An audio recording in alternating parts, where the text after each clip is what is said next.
கண்மணி அன்புடன் அடுத்த வர எபிசோடில் பார்த்திங்க அப்படின்னா இந்த மாதிரி கண்மணி பார்த்திங்க அப்படின்னா அந்த மாதிரி ஒரு ஃபயர் ஆக்சிடென்ட் ஆனதுக்கப்புறம் அன்பு வந்து ரொம்பவே துடிச்சு போனதை பார்த்துட்டு அன்பு எந்த அளவுக்கு நம்ம மேலே காதலும் அக்கறையும் வச்சிருக்காரு அப்படின்னு சொல்லிட்டு கண்மணிக்கு நல்லாவே தெரிய வந்திருக்கு.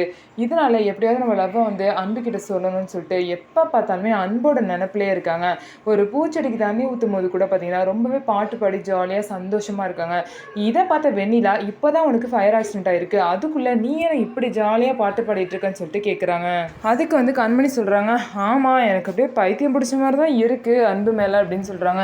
என்ன உளறிட்டுருக்கா, அந்த அளவுக்கு அவர் இப்படி உனக்கு என்ன செஞ்சாருன்னு கேட்குறாங்க. என்ன செய்யலை, எனக்காக துடிச்சு போயிட்டாரு, எனக்கு இந்த மாதிரி ஆயிடுச்சுன்னு செஞ்சோன்னே எப்படிமா துடிச்சு போய் என்னை வந்து காப்பாற்றினாரு அப்படின்னு சொல்லிட்டு கண்மணி சொல்கிறாங்க. இன்னமும் உன்னை நினச்சா எனக்கு பாவமாக இருக்குது கண்மணி, நீ இன்னமும் அவர் நம்பிட்டு இருக்க. ஆனால் அதெல்லாம் பொய். அவர் வந்து உங்கள் அம்மா முன்னாடி அவர் வந்து பார்த்தீங்கன்னா கல்யாணம் பண்ணதுக்காக உன்னை காப்பாற்றணும்னு சொல்லிட்டு காப்பாற்றிருக்காரு, ஏதோ கடமைக்கு பண்ணியிருக்காரு. நீ வந்து அதை வந்து காதல் பாசம் அப்படின்னு நினச்சி ஏமாந்துட்டுருக்கன்னு சொல்லிட்டு இன்னமும் வெண்ணிலா பார்த்தீங்கன்னா கண்மணியை பைத்தியக்காரி மாதிரி ஆக்கிட்டு இருக்காங்க.